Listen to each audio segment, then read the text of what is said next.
Pare, ano ba?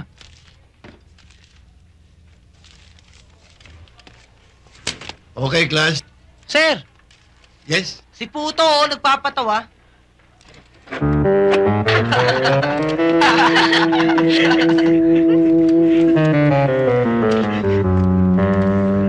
De la Cruz, Sir, ano ito?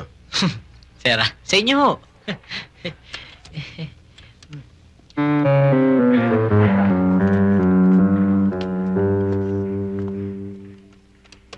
Ano nga ba ang problema? Miss Bariles. Riles! Ariles. Ito ho si Ivanhoe de la Cruz ay isang estudyanteng pinakabastos sa loob ng eskwelahan. Never, in my 15 years of teaching in this school, have I met such a young man like him. Bastos, walang pinag-aralan. Hindi ginagamit ang pinag-aralan dito sa eskwela. Di ba malaking kahihiyan yan malaman ito ng mga bata? Malaman ng mga kadalagahan? Malaman ng kanilang mga magulang? Hindi ba malaking kahihiyan yan? Ano to?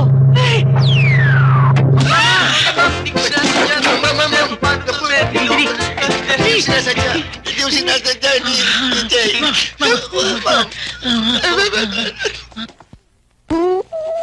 Alam ko kung anong gagawin ko.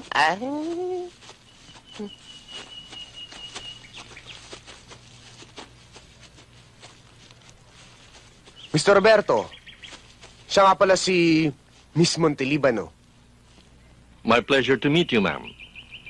Ayos lang, Chong. Ang ibig sabihin I'm fine, thank you. How about you?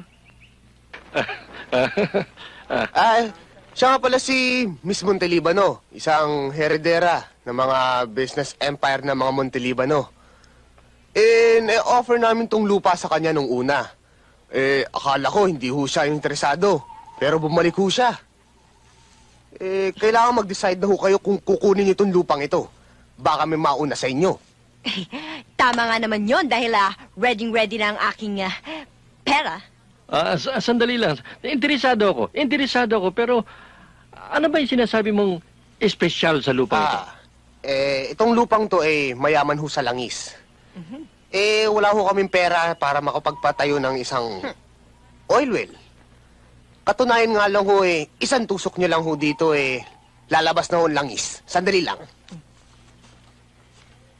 Mr. Roberto, ito ho ang pruweba. Kahit itong patpat lang, napalalim lang ho ang baon, tsak lalabas ang langis. Ayan na ho. Malapit na. Ayan na. Langis!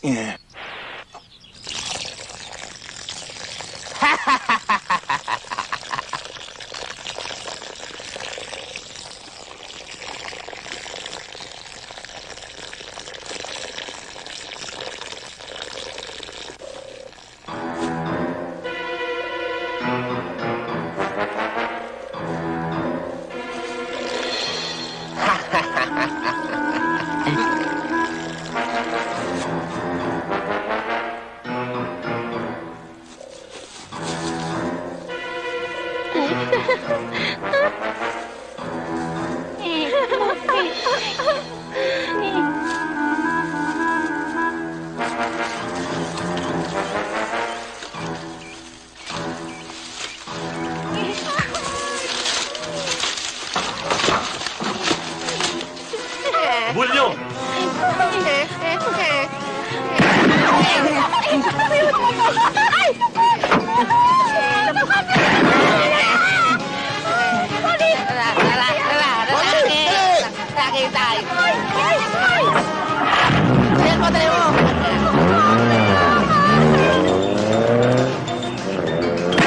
Hoy, ang ate nyo! Oo nga! Ate! Yan. Tay? Anak, mabuti at dumating ka.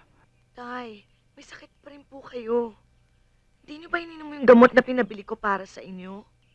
Hindi nga anak dahil sa... Siyempre, inuuna ko yung pagkain namin ng iyong mga kapatid. At saka iba naman pangangailangan nila. Kaya doon na pupunta lahat nung ipinadadala mo sa amin.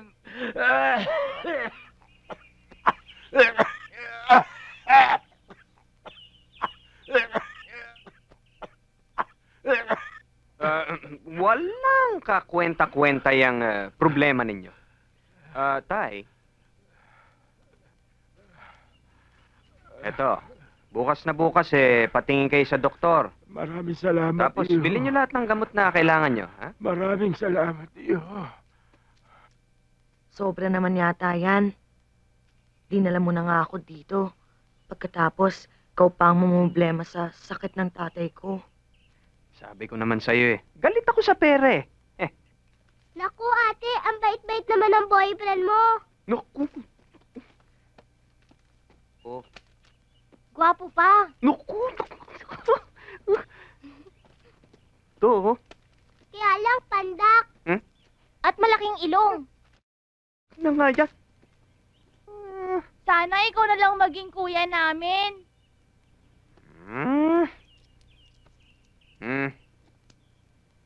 Ito lang. Biro lang. Eto, bumili kayo ng kalaro nyo. Ang bait, no? Thank you. Thank you po. Di ka na, bili tayo, dali. Bili ka na. Mga kapatid ko. Kakatuwa naman yung mga kapatid mo, no? Parang maliliit na buitre. Dati, maganda tong lugar na to. Parang paraiso. Pero, magmula nang dumating ang salot, wala kang makitang iba kundi mukha ng kahirapan. Kaya nga nagpapakahirap ako sa Maynila para kumita ng konti. O kaya naman, baka sakaling may dumating na swerte.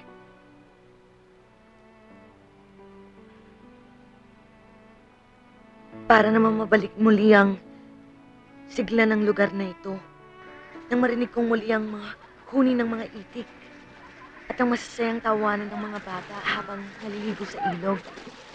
Yun lang naman ang pangarap ko